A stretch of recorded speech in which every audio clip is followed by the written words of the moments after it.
Hi guys, I'm Rajkumar. I'm freelancer. Today பார்க்க போகிற videos வந்து என்னென்னு பார்த்தீங்க அப்படின்னா கூகுள் ஆட்சன்ஸ்லேருந்து நான் எவ்வளோ ஏர்ன் பண்ணுறேன். ஒரு பிகினராக இருந்து நீங்கள் கூகுள் ஆட்சன்ஸில் வரீங்க அப்படின்னும் போது எவ்வளோ நாள் வந்து டைம் எடுத்துக்கும் அப்படின்றதான் ஒரு டீட்டெயில்டான ஒரு வீடியோவாக இது வந்து இருக்க போகுது. ஸ்டார்டிங்கே சொல்லிடுறேன், இது வந்து ஒரு எக்ஸ்பெரிமெண்ட் வீடியோ, சரிங்களா? அது என்ன எக்ஸ்பெரிமெண்ட்னு சொல்லி கேட்டிங்க அப்படின்னா, ஸ்க்ராட்ச்லேருந்து ஒரு யூசர்ஸ் வந்து ஆரம்பிக்கிறாங்க, ஆட்சன்ஸில் ஆன்லைனில் மணி மேக் பண்ணணும்னு ஆரம்பிக்கிறாங்க அப்படின்னா உங்களுக்குலாம் எப்படி இந்த ஆட்சன்ஸ் அக்கௌண்ட் வந்து பேக் எண்டில் ஒர்க் ஆகுது, நீங்கள் எது போல் கேட்டகரியில் கண்டென்ட் நீங்கள் ரைட் பண்ணி பப்ளிஷ் பண்ணுறது மூலிமா உங்களுக்கான ரெவன்யூ எவ்வளோ நாளில் கிடைக்கும் அப்படின்றதான் கொஞ்சம் டீட்டெயில்டாக நம்ம வந்து பார்க்க போகிறோம். தென் நான் கொடுக்கக்கூடிய ரிப்போர்ட்டெல்லாம் வந்து ஒரிஜினலாக ஃபேக்காக இருக்குன்னு நினச்சிங்க அப்படின்னா சேனலில் நம்ம இது வரைக்கும் ஆட்சன்ஸ் சம்மந்தமாக எவ்வளோ வீடியோஸ் போட்டிருக்குன்னு ஒன் டைம் செக் பண்ணி பாருங்கள். ஃபார் டேக்கு $1 ஆரம்பித்து ஃபார் மந்த்துக்கு $1500 இருக்குது. நான் எடுத்த லைவ் ப்ரூஃபாக கொடுத்துருக்கேன். நம்ம சேனலில் ஆட்சன்ஸ் சம்மந்தமாக 1500 வீடியோஸ்க்கு மேலே அவைலபிளாக இருக்கும். அகைன் மறுபடியும் சொல்கிறது என்னென்னா, சேனலில் இருக்கக்கூடிய எல்லா வீடியோஸும் நீங்கள் ஒன் டைம் செக் பண்ணி பார்த்துட்டு கூட கரண்ட்டாக கொடுக்கக்கூடிய ரிப்போர்ட் வந்து நம்ம எப்படி கொடுத்துட்ருக்கோம் அப்படின்றது டைம் செக் பண்ணி பாருங்க, சரிங்களா? சரி, நம்ம டைரெக்டாக நம்மளோட டாபிக் உள்ள போயிடலாம். ஃபர்ஸ்ட் ஆஃப் ஆல் நமக்கு இன்னைக்கு எவ்வளோ கிடைச்சிருக்கு, டுடே டாலர் எவ்வளோ கிடைச்சிருக்கு அப்படின்னா கிட்டத்தட்ட $31.76 வந்து நமக்கு இன்றைக்கி வந்து கிடச்சிருக்கு, சரிங்களா? உங்களுக்கு ஒரு கொஸ்டின் கேட்கலாம், ப்ரோ உண்மைக்குமே ஃபார் டேக்கு $10 வருமா, ஃபார் டேக்கு $100 வருமா, ஃபார் மந்த்துக்கு $1000 ஏர்ன் பண்ண முடியுமான்னு சொல்லி கேட்குறவங்களுக்கு எல்லாருக்கும் ஒரே பதில், கண்டிப்பாக இங்கே எல்லாராலையும் ஆன்லைனில் இருந்து மணி மேக் பண்ண முடியும். அதுவும் பர்டிகுலராக எப்படி சொல்கிறது, கூகுள் ஆட்சன்ஸில் ரொம்பவே ட்ரஸ்டபுளாக வந்து மணி மேக் பண்ண முடியும், சரிங்களா? இது வந்து மற்ற டிபார்ட்மெண்ட்டு மாதிரி வந்து எப்படி சொல்கிறது, கொஞ்சம் ஏதோ அமௌண்ட் வருமோ வராதோ அப்படின்லாம் இந்த பேச்சுக்கு இடமே இங்கே கிடையாது. டைரெக்டாக பேங்க் டு பேங்க் ட்ரான்ஸ்ஃபர் தான், ஓகேங்களா?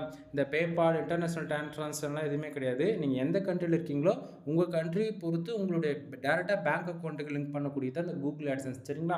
சரி, இன்றைக்கி நமக்கு எவ்வளோ ரெவன்யூ கிடச்சிருக்கு அப்படின்னா ஃபார் டேவுக்கு $31.76 வந்து இன்றைக்கி நமக்கு வந்து கிடச்சிருக்கு. எஸ்டே, அதாவது நேற்றுக்கு வந்து பார்த்திங்க அப்படின்னா கிட்டத்தட்ட $12.62 வந்து கிடச்சிருக்கு. லாஸ்ட்டு 7 டேஸில் $20.57 வந்து கிடச்சிருக்கு. திஸ் மந்தில் ஓவரால் எவ்வளோ கிடச்சிருக்கு அப்படின்னா $55.65 வந்து கிடச்சிருக்கு, சரிங்களா? பேலன்ஸில் இருக்கக்கூடிய அமௌண்ட் வந்து பார்த்திங்க அப்படின்னா $74.41 வந்து பேலன்ஸில் வந்து இருக்குது. லாஸ்ட்டு பேமெண்ட்டு நம்ம எவ்வளோ ரிலீஸ் பண்ணியிருக்கோம் அப்படின்னா கிட்டத்தட்ட $152.60 வந்து நம்ம வந்து ஏர்ன் பண்ணியிருக்கோம், சரிங்களா? நண்பா, நல்லா புரிஞ்சுக்க வேண்டியது நீங்கள் என்ன அப்படின்னா, இது வந்து இப்போ எனக்கு வந்து $31 வந்து ஃபார் டேக்கு வருது அப்படின்னும் போது நீங்கள் ஸ்டார்டிங் எடுத்த உடனே கூகுள் ஆட்சன்ஸில் உள்ள என்ட்ரி ஆகுறீங்க, மானிட்டேஷன் வாங்கின உடனே இவ்வளோ கிடச்சிருமானா கண்டிப்பாக சொல்கிறேன், கிடைக்கவே கிடைக்காது, சரிங்களா? மிஞ்சி போனால் ஒரு நாளைக்கு 10 சென்ட் கிடச்சாலே அதிகபட்சம், அது எப்படி சொல்கிறது, ரொம்ப பெருசாக தெரியும், ஓகேவா? தென் இது ஏன் அந்த இடத்த இவ்வளோ தெளிவாக சொல்கிறேன் அப்படின்னா, உங்களுக்கு ஃபார் டேவுக்கு 1000 பேர் வந்தாலும் சரி, 5000 பேர் வந்தாலும் சரி, நீங்கள் இந்தியாவை டார்கெட் பண்ணி வேலை செய்யுங்க அப்படின்னா உங்களுக்கு ரெவன்யூன்றது கிடைக்காது, ஓகேவா? இது ஏன் நான் சொல்கிறேன் அப்படின்னா, இந்தியா பொறுத்த வரைக்கும் சிபிசி அண்ட் பிட்ரேட் ரொம்பவே கம்மியாக தான் கிடைக்கும். நீங்கள் இந்தியாவை விட்டு, ஓகேங்களா, டைரோன் கிட்ட டார்கெட் பண்ணி ஆர்டிகல் பப்ளிஷ் பண்ணுங்கள். எக்ஸாம்பிள் எடுத்துக்கிட்டால் US, UK, Australia, Canada, Singapore, France, Qatar, Germany, இது போல் சொல்லிக்கிட்டே போகலாம். டைரோன் கண்ட்ரி பொறுத்தவரைக்கும் கிட்டத்தட்ட ஒரு 20 கண்ட்ரி இருக்குது, ஐசிபிசி கண்ட்ரி, ஓகேங்களா? அதில் நான் சஜஷன் பண்ணக்கூடிய கண்ட்ரி என்னென்ன அப்படின்னு வந்து அப்படின்னா 4 கண்ட்ரி தான். ஒன்று US, United kingdom, Australia, Canada, ஓகேங்களா? இது 4 கண்ட்ரியை டார்கெட் பண்ணி எந்தெந்த ஆர்டிகல்ஸ் போடணும் அப்படின்னா full and full insurance, lawyer, car accident, bike insurance, இதை பேஸ் பண்ணி நீங்கள் போடணும். என்ன ப்ரோ, எனக்கு ஆல்ரெடி அது சர்ச் வால்யூம் ஓவர் ஹையாக இருக்குது, அதை போட்டால் எப்படி ப்ரோ டிராஃபிக் வரும், அது போட்டால் எப்படி நமக்கு ரெவன்யூ அதிகமாகும் அப்படின்னா, நண்பா நான் மறுபடியும் சொல்கிறது என்னென்னா, உங்களுக்கான ஆடியன்ஸ் இந்தியாவிலேருந்து கண்டினியூஸாக வராங்க அப்படின்னும் போது அதுக்கான கண்டென்ட் ஒரு பக்கம் நீங்கள் பப்ளிஷ் பண்ணுங்கள், சரிங்களா? தென் அது போக பக்கத்தில் நீங்கள் என்ன பண்ணுறீங்க, ஐசிபிசி ஆர்டிகல்ஸ் வந்து பப்ளிஷ் பண்ணால் மட்டும்தான் உங்களுக்கான ரெவன்யூ ஃபார் டேக்கு எனக்கு எவ்வளோ கிடச்சிருக்கு, இன்றைக்கி $30 கிடச்சிருக்கா, தென் இதுவே நெக்ஸ்ட் டே $300 கிடைக்கலாம். கான்செப்ட் புரியுதுங்களா? ஏன்னா இன்சூரன்ஸில் பேஸ் பண்ண ஒர்க் பண்ணக்கூடிய ஒவ்வொரு கீவேர்ட்ஸ்க்குமே சிபிசி மினிமம் $150 இருந்து அதிகபட்சம் $700 வரைக்கும் இருக்குது ஒரு சில கீவேர்ட்ஸ்க்குலாம், சரிங்களா? ஸோ அப்படின்னும் போது நமக்கு வந்து எப்படி சொல்கிறது, ஒவ்வொருத்தரும் ஒவ்வொரு ஃபேஷனுக்காக உள்ள வந்து நீங்கள் வேலை செய்வீங்க. உங்களுக்கு வந்து ஆட்சன்ஸ் வந்து இம்பார்ட்டண்ட்டாக இருக்காது, ஒரு சிலருக்கு வந்து ஆட்சன்ஸ் தான் இம்பார்ட்டன்ட். நீங்கள் கொடுத்து வேலை செய்யவங்களுக்கு எல்லாருக்கும் ஒரே பதில் என்ன அப்படின்னா, ரெவன்யூ வேணும் அப்படின்னா இந்தியா பேஸ் பண்ணி ஒர்க் பண்ணாத, இல்லை நீங்கள் சொல்கிறதெல்லாம் போய் ப்ரோ நான் நம்ப மாட்டேன் அப்படின்னா சேனல் இருக்கக்கூடிய ஒரு 100 வீடியோ 200 வீடியோ எடுத்துக்கோ, எந்த வீடியோ வேணால் நீ எடுத்துக்கோ ரேண்டமாக, சரியா? ஸோ ஒவ்வொரு கண்ட்ரிலையும், அதாவது காமனாக எந்தெந்த கண்ட்ரியில் நமக்கு அதிகமாக ரெவன்யூ கிடச்சிருக்கு, எந்தெந்த கண்ட்ரியில் எவ்வளோ டிராஃபிக் வந்திருக்குன்ற முதல் கொண்டு நான் டீட்டெயிலாக உங்களுக்கு வந்து கொடுத்துருப்பேன். ஸோ அது எல்லாமே நீ நோட் பண்ணி பார்க்கும்போது உனக்கே புரியும் டில் எண்டுன்னும் போது நம்ம எந்த கண்ட்ரி டார்கெட் பண்ணி வேலை செஞ்சால் நமக்கு ஃபியூச்சரில் அதிகமான ரெவன்யூ கிடைக்கும் அப்படின்றது உங்களுக்கே தெரிஞ்சிடும், சரிங்களா? சரி, அகைன் நம்ம டாபிக் வந்துடலாம். இப்போ மேலே இருக்கக்கூடிய ஏர்னிங் செக்ஷன்ஸ் இந்த ப்ளூ கலர் பாக்ஸ் இருக்குல்ல AdSenseல, இப்போ நீங்கள் இந்த ரிப்போர்ட்டை நீங்கள் பார்க்குறீங்க அப்படின்னா இது ஃபுல் அண்ட் ஃபுல் என்னுடைய வெப்சைட்லேருந்து வரக்கூடிய ரெவன்யூ. அது இல்லாமல் இது ஃபுல் அண்ட் ஃபுல் வெப்சைட்லேருந்து வரக்கூடிய ரெவன்யூன்றதால இது அதுக்கான டேஷ்போர்டு, சரிங்களா? ஸோ யூடியூப்புக்கான டேஷ்போர்டு இது கிடையாது. ஏன்னா நிறைய பேர் வந்து AdSense வந்து யூடியூப்பும் AdSense வந்து தனித்தனியாக பிரிஞ்சு கிட்டத்தட்ட ஒரு வருஷத்துக்கு மேலே ஆகிடுச்சு, சரிங்களா? அதாவது மாற்றி சொல்கிறேன்னு நினைக்கிறேன், வெப்சைட்டும் யூடியூப்பும் ரெண்டும் ஒன்றா தான் இருந்தது அதுக்கு முன்னாடி, சரிங்களா? யூடியூப்லேருந்து வரக்கூடிய அமௌண்ட்டும் சரி, வெப்சைட்லேருந்து வரக்கூடிய அமௌண்ட்டும் சரி, ரெண்டுத்துலேயும் ஒரு $50 வருது. யூடியூப்லேருந்து ஒரு $50 வருது, அதே போல் வெப்சைட்லேருந்து ஒரு $50 வருதுன்னா டில் எண்டு போது மந்த் எண்டில் ரெண்டும் ப்ளஸ் $100 நமக்கு விட்ரால் நடக்கும். ஆனால் இப்போ வந்து அப்படி கிடையாது. யூடியூப்பில் நீ $100 earn பண்ணால் தான் உனக்கு $100 தனியாக விட்ரால் ஆகும். அதே போல் வெப்சைட்டில் $100 வச்சிருக்கு அப்படின்னா மட்டும்தான் உனக்கு தனியாக விட்ரால் ஆகும், ஓகேங்களா? அதெல்லாம் 1 இயருக்கு முன்னாடியே பிரிச்சுட்டாங்க. ஸோ தெரிஞ்சுக்கங்க. இப்போ நீங்கள் பார்க்கக்கூடிய இந்த டேஷ்போர்டு வெப்சைட்லேருந்து வருது. வெப்சைட்னா என்னென்னு எனக்கு தெரியல அப்படின்னு சொல்லிட்டு உங்களுக்கு நண்பா, இப்போது கூகுளில் போய் நீங்கள் ஏதாவது ஒரு ரிசல்ட் தர்றீங்க அப்படின்னா, இப்போ .com, .in, .org, .xyz, .in, .us, .uk இது போல் ஏதோ ஒரு சம் டொமைன் பேரில் வந்து வருது அப்படின்னா அதுதான் வெப்சைட்டு, ஓகேங்களா? உங்களுக்கு எப்படி சொன்னால் புரியுமோ அது போல் நான் சொல்லிட்டு இருக்கேன், புரிஞ்சுக்குங்க.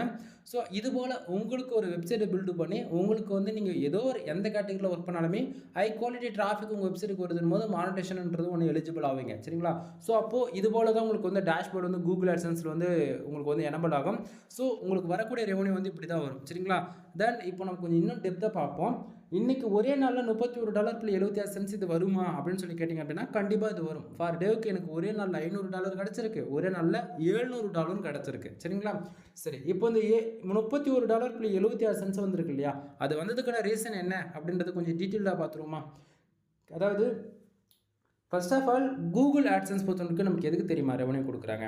நம்ம வெப்சைட்டுக்கு டிராஃபிக் வந்துட்டாலே போதும் அதுக்கு காசு வருமா, இல்லை நம்ம வெப்சைட்டுக்கு வரக்கூடிய டிராஃபிக்காக வரக்கூடிய இம்ப்ரெஷனுக்கு காசு வருமா அப்படின்னு சொல்லி கேட்குறவங்களுக்கு எல்லாருக்கும் ஒரே பதில், நீங்கள் மற்றவங்க சொல்கிறதெல்லாம் எதுவும் காதில் போட்டுக்க வேண்டியதில்லை, ஓகேங்களா? கூகுள் AdSense பொறுத்த வரைக்கும் ஒரு யூஸர் வந்து தெரிஞ்சோ தெரியாமல் நம்ம வெப்சைட்டில் வரக்கூடிய அந்த ஆட் இருக்கு இல்லையா, அந்த அட்வர்டைஸ்மெண்ட்டு, அந்த ஆடு வந்து அவங்க தெரிஞ்சோ தெரியாமல் வந்து ஆடை வந்து கிளிக் பண்ணணும், புரியுதுங்களா? ஆடு கிளிக் பண்ணால் மட்டும்தான் அங்கே வந்து ரெவன்யூன்றது ஒன்று கிடைக்குமே தவிர நம்ம வெப்சைட்டுக்கு 1000 பேர் இல்லை 10,000 பேர் வந்தாலும் சரி 1,00,000 பேர் வந்தாலும் சரி ஆடு கிளிக்குன்றது ஒன்று நடக்கலை அப்படின்னும் போது நமக்கான ரெவன்யூமே வந்து அந்த இடத்துக்கு கிடைக்காது, சரிங்களா? தென் இதுவே உங்களுக்கு பேஜ் யூஸ்க்கோ அல்லது இம்ப்ரெஷனுக்கோ ரெவன்யூ வேணும் அப்படின்னு நினச்சிங்க அப்படின்னா AdSense கூகுள் AdSense மானிட்டேஷன் வாங்கிட்டு இதிலே வந்து அட்வான்ஸ் லெவல் ஒன்று இருக்குது, அதாவது கூகுள் AdSense மானிட்டேஷன் வாங்கியிருக்கணும். இதனோட அட்வான்ஸ் லெவல் ஆட் மேனேஜர், ஓகேங்களா? ADX, சரிங்களா? ADX, சரிங்களா?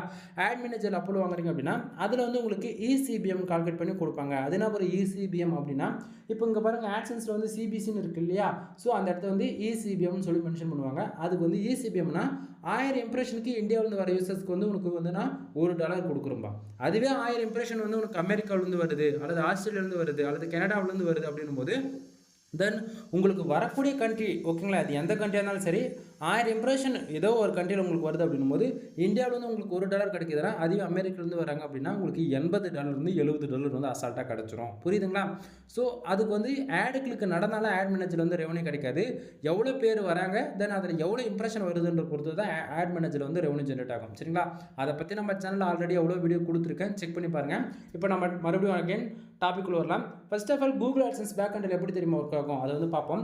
டுடே டாலரில் பாருங்கள் $31.76 இருக்கு இல்லையா, அந்த செக்ஷனில் நமக்கு எவ்வளோ டாலர் வந்தாலும் சரிங்க, நைட்டு 12 மணிக்கு ஆரம்பித்து மறுபடியும் அதே நைட்டு 12 மணி வரைக்கும் ஒவ்வொரு 1 ஹவருக்கு ஒன்ஸ் வந்து நமக்கு எவ்வளோ பேஜ் வருது, எவ்வளோ ஆடு கிளிக் நடக்குது, எவ்வளோ ரெவன்யூ வருது அப்படின்றது அப்டேட் ஆகிட்டே இருக்கும், சரிங்களா?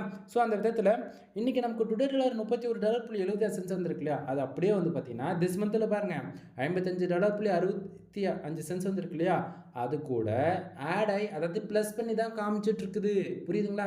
அது எப்படி ப்ரோ அப்படின்னு சொல்லி கேட்டீங்க அப்படின்னா டுடேவில் நமக்கு எவ்வளோ வந்தாலுமே திஸ் மந்தில் இருக்குல்லையே அந்த செக்ஷனில் வந்து எக்ஸாக்டாக 1 ஹவருக்கு ஒன்ஸ் வந்து அப்டேட் ஆகிடும், ப்ளஸ் பண்ணி காமிக்கும். திஸ் மந்த் வந்து பொறுத்த வரைக்கும் டே 1ல் ஆரம்பித்து மந்த் எண்டு 28 நாளாக இருந்தாலும் சரி அல்லது 31 நாளாக இருந்தாலும் சரி அந்த மந்தில் வரக்கூடிய மொத்த அமௌண்ட்டும் ஒவ்வொரு நாளும் ஒவ்வொரு 1 ஹவருக்கு ஒன்ஸ் வந்து அப்டேட் ஆகி காமிக்கும், ப்ளஸ் பண்ணி காமிக்கும், சரிங்களா?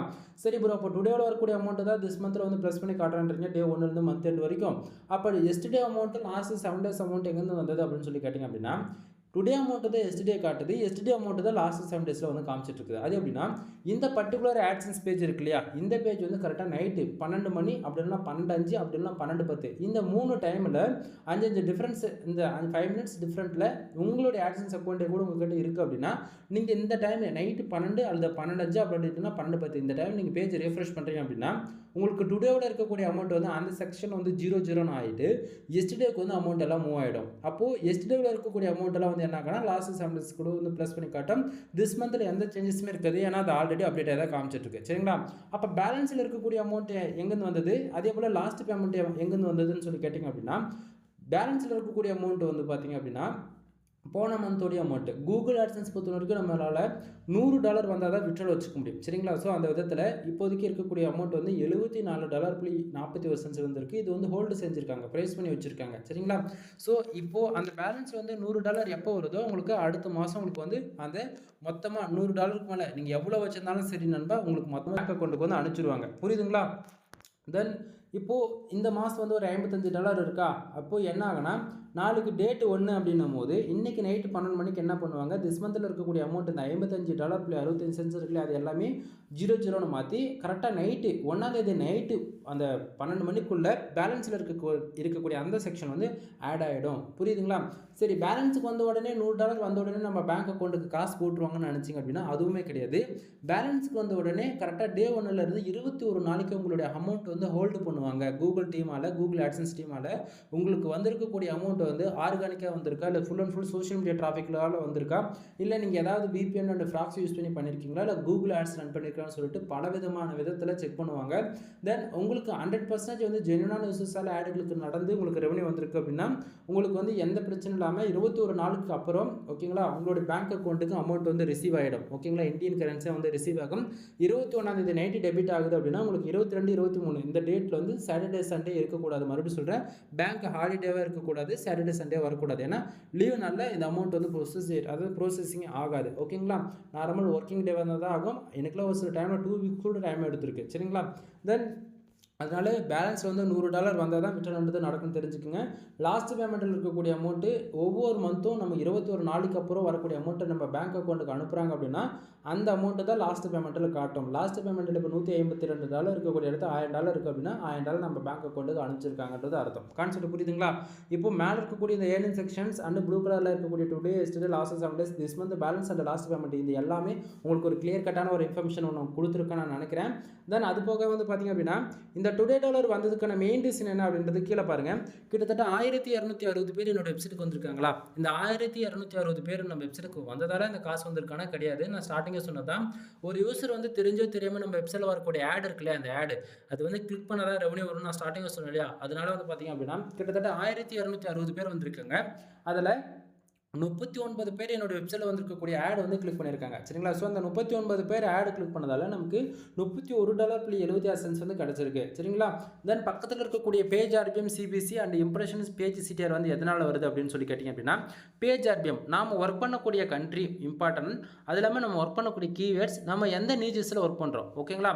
இப்போ நான் வந்து full and full tier 1 country target பண்ணுறேன். ஸ்டார்டிங்கே சொன்னதான் US, UK, ஆஸ்திரேலியா, கனடா. ஓகேங்களா? இந்த 4 கண்ட்ரி நான் ஃபுல் ஃபோக்கஸாக ஒர்க் பண்ணுவேன். அப்போது அந்த 4 கண்ட்ரிக்கு என்ன கீவேர்ட்ஸில் நான் ஒர்க் பண்ணுறேன் அப்படின்னா full and full insurance, lawyer, car accident, bike insurance, நம்மளோட டாபிக்ஸ் A to Z இன்சூரன்ஸில் பேஸ் பண்ணி தான் நம்மளுக்கு இருக்கும். ஓகேங்களா?